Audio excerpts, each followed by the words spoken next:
সম্মানিত দর্শক, বাংলাদেশের সাবেক প্রধানমন্ত্রী শেখ হাসিনা যদিও তিনি নিজেকে সাবেক মনে করেন না। তিনি মনে করেন যে এখনও তিনি বাংলাদেশের বৈধ প্রধানমন্ত্রী। বিশেষ একটি অবস্থার কারণে তিনি বাংলাদেশ থেকে দিল্লিতে গেছেন বা ভারতে গিয়েছেন। আবার সময় এবং সুযোগ মতো তিনি ফিরে আসবেন। আমরা বাংলাদেশের বসে তার কুশপুত্তলিকা দাহ করছি, তার বিরুদ্ধে একের পর এক মামলা দিচ্ছি, তার বাড়ি ঘর তছনছ করে দিচ্ছি এবং তার পৈতৃক ভিটা মাটির সঙ্গে মিশিয়ে দিচ্ছি। মূল উদ্দেশ্য হলো তাকে মানসিকভাবে বিপর্যস্ত করে তোলা এবং আওয়ামী লীগের যারা লোকজন রয়েছে তাদের মানসিক যে শক্তি এটিকে দুর্বল করা।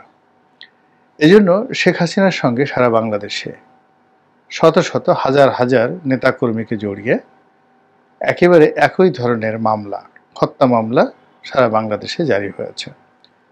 আওয়ামী লীগের অনেক শীর্ষ যারা নেতৃবৃন্দ রয়েছেন তাদেরকে গ্রেপ্তার করা হয়েছে এবং গ্রেপ্তার করার পর তাদের সঙ্গে যে আচরণ করা হচ্ছে এটি নজিরবিহীন।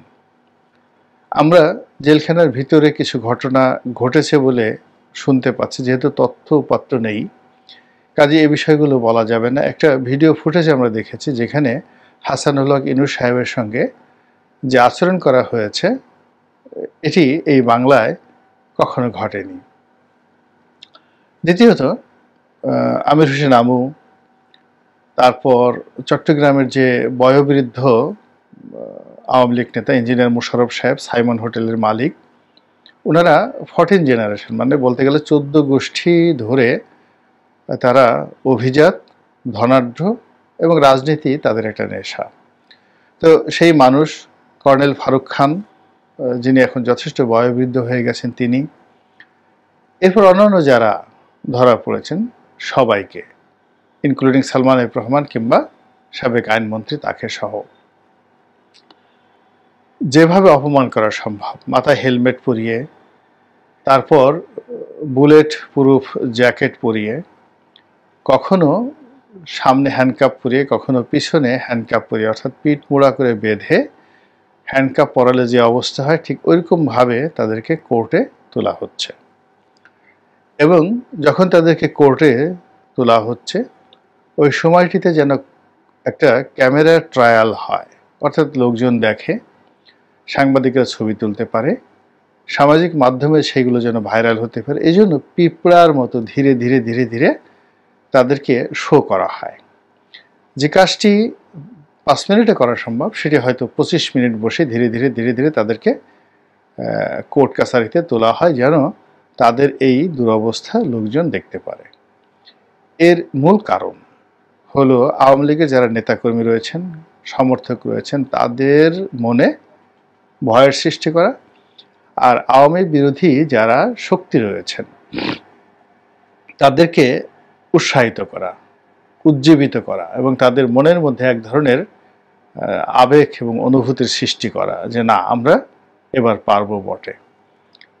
তো ঘটনা যাই হোক না কেন বা যেভাবে ঘটুক না কেন, আওয়ামী লীগের লোকজন এখনো পর্যন্ত কোনো জায়গাতে তারা মোরাল যে ক্যারেজ এটা হারিয়ে ফেলেছেন কিংবা হাউমাউ করে কান্নাকাটি করছেন, শেখ হাসিনা বঙ্গবন্ধুকে গালাগাল দিচ্ছেন, আর সদল বলে শীর্ষ যারা নেতৃবৃন্দ তারা বলছেন জীবনে আর কোনোদিন আওয়ামী লীগ করবো না।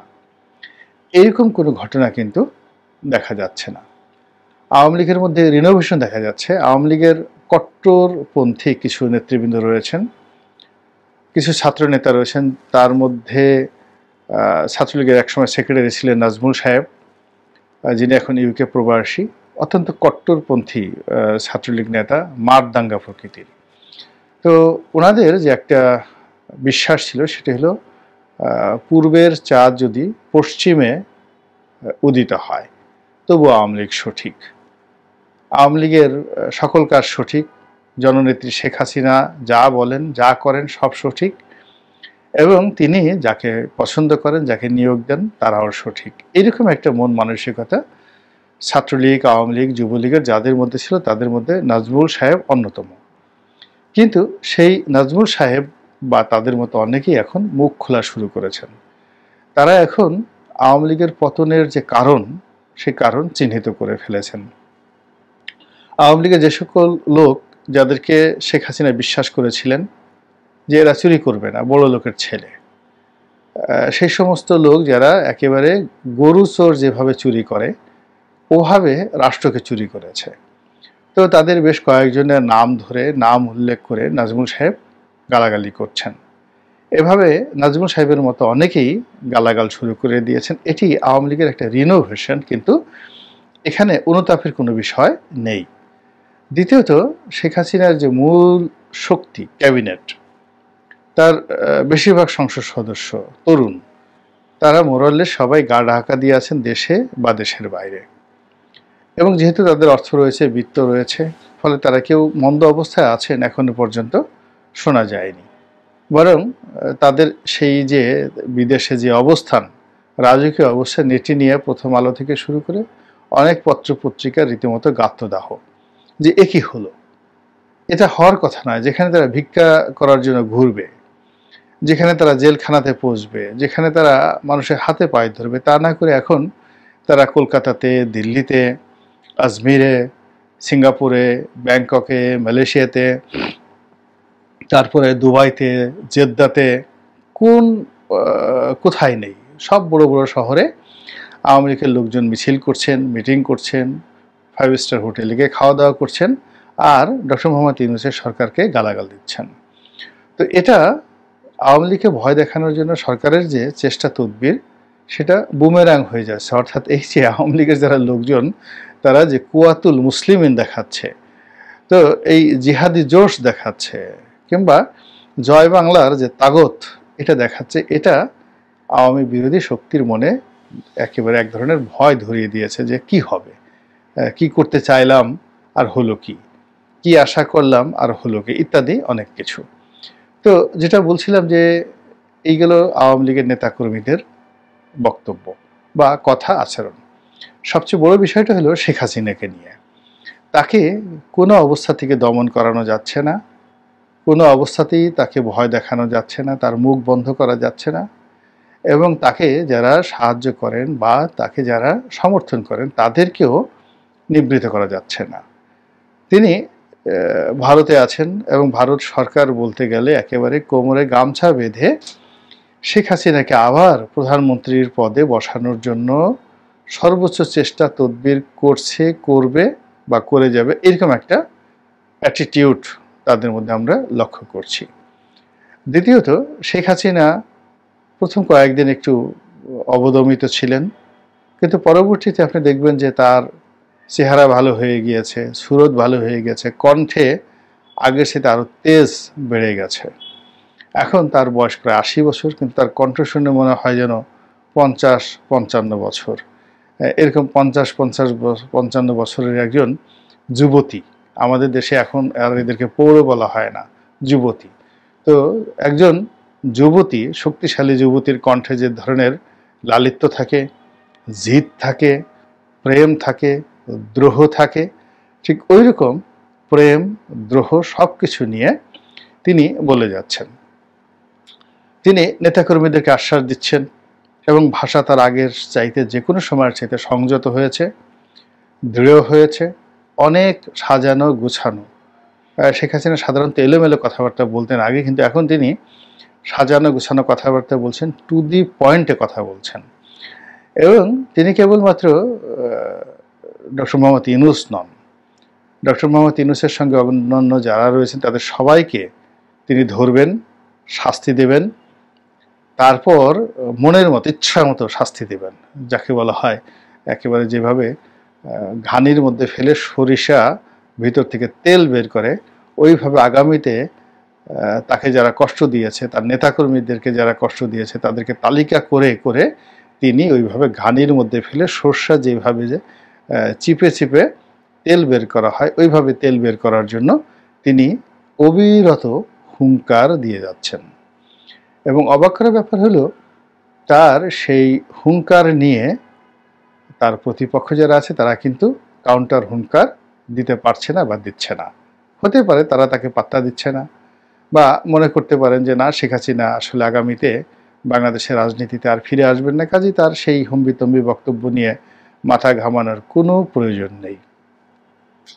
তো শেখ হাসিনা এই সকল বিষয় কগনিজেন্সে নিচ্ছেন না। তিনি তার প্রতিপক্ষকে অবিরত বলে যাচ্ছেন এবং তার অতীত জীবনের যে ডায়াগ্রাম, মানচিত্র, সেগুলোকে তিনি স্মরণ করছেন যে তিনি যা বলেন তা করে ছাড়েন। এবং এই যে এইবার যে সমস্যাটা তার জীবনে ঘটেছে, এটা তার জন্য খুব ছোট সমস্যা। তিনি মনে করেন যে 21শে আগস্টের গ্রেনেড হামলা তার চেয়ে বেশি ছিল, কিংবা 75-এর 15ই আগস্ট তার জীবনে আরও বেশি ভয়াবহ আকার নিয়ে তার জীবনকে তছনছ করে দিয়েছিল।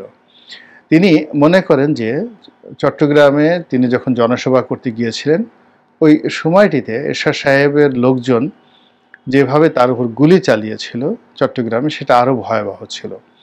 কিংবা কর্নেল ফারুক, কর্নেল রশিদ, এই তাদের যারা ক্যাডার, তারা যেভাবে 32 নম্বরের বাড়িতে সরাসরি ঢুকে গুলি করেছিল তাকে, ওটা তার জীবনে আরও বেশি ভয়ঙ্কর ছিল। তো তিনি সেই সকল ভয়ঙ্কর সময় অতিক্রম করেছেন, সাহসের সঙ্গে মোকাবেলা করেছেন এবং তিনি বিজয়ী হয়েছেন। এবং প্রায় সব ক্ষেত্রে, প্রায় না সব ক্ষেত্রে তিনি প্রতিশোধ নিয়েছেন, টু দি পয়েন্টে প্রতিশোধ নিয়েছেন। একজন বলে যে এরকম কোন বজলুল হুদা সাহেব আছেন, কর্নেল মেজর বজলুল হুদা, বঙ্গবন্ধু হত্যাকারী, তাকে নাকি তিনি নিজ হাতে জবাই করেছেন। সত্য মিথ্যা জানি না, যদি না হেসে আমি পারছি না, আমি দুঃখিত, যদি এই ঘটনা সত্য হয়ে থাকে, অর্থাৎ কর্নেল বা মেজর বজলুল হুদা তাকে যদি শেখ হাসিনা নিজের হাতে জবাই করে থাকে, তাহলে আপনি একবার চিন্তা করেন তো যে সে কসাইয়ের মতো একটা তলোয়ার তার হাতে, এবং তার পাশে এখন তার বন্ধু গুজরাটের কসাই মোদি সাহেব আছে। তো আগে সে বজলুল হুদাকে জবাই করার জন্য যে তলোয়ার, যে মানে রামদা বা যে কাঁচি বা যে দা ব্যবহার করেছিলেন, এখন ভারত থেকে তিনি তো আরও অত্যাধুনিক দা, কাঁচি এগুলো সব নিয়ে আসবেন, এবং সেইগুলো নিয়ে তিনি তার বর্তমান প্রতিদ্বন্দ্বী তাদেরকে যদি তিনি নিজ হাতে জবাই করতে চান, তাহলে সেখানে একটা কী ধরনের বিভৎস পরিস্থিতি তৈরি হতে পারে। এখন এই যে আমরা হাসছি, আমি হাসছি এই কারণে যে অনেক সময় অনেককে ছোট করতে গিয়ে আমরা বড় করে ফেলি। এখন মেজর বজলুল হুদাকে তিনি নিজ হাতে জবাই করেছেন। তো এই কথা আমরা প্রচার করেছি, প্রচার করার ফলে শেখ হাসিনা সম্পর্কে যতটা না ঘৃণা তৈরি হয়েছে, তার চেয়ে তার প্রতিপক্ষ যারা আছে তারা সবাই ভয় পাচ্ছেন। তাদের মনে একটা ভয় সৃষ্টি হয়ে গেছে যে হায় আল্লাহ, যদি এই মহিলা আবার ফিরে আসে, আবার যদি ভোজালি হাতে নেয়, আবার যদি দা হাতে নেয়, আবার যদি তলোয়ার হাতে নেয় এবং আমার হলকুমের দিকে এটা যদি মোটামুটি চালাতে থাকে, তাহলে কি হবে, আমার অবস্থা কি হবে। তো এই জিনিসগুলো আমাদের যারা শেখ হাসিনা বিরোধী লোকজন রয়েছেন এই সমাজে, তাদের অনেকের মনের মধ্যে এবং ঘুমের মধ্যে একটা অদ্ভুত আতঙ্ক তৈরি করে ফেলছে। তারা ক্ষণে ক্ষণে শেখ হাসিনাকে স্বপ্ন দেখছেন, ক্ষণে ক্ষণে চিৎকার করে উঠছেন এবং ক্ষণে ক্ষণে ওকে ধরে আনো, মেরে ফেলো ইত্যাদি কথাবার্তা বলছেন। আর এ সকল কিছুকে লাপাত্তা করে শেখ হাসিনা যেইভাবে হুমকি এবং ধামকি দিয়ে যাচ্ছেন, এটি রীতিমতো বিস্ময়কর। আমি ইতিহাসের যতটুকু পড়াশোনা করেছি, কখনো এইরকম পালিয়ে যাওয়া পরাজিত কোনো শক্তিকে এইভাবে দম্ভ করতে দেখিনি। তাহলে এর পরিণতি কি হতে পারে আল্লাহ ভালো জানেন। আল্লাহ আমাদের সবাইকে হেদায়েত দান করুন এবং হেফাজত করুন। আসসালামু আলাইকুম ওয়া রাহমাতুল্লাহি ওয়া বারাকাতুহু।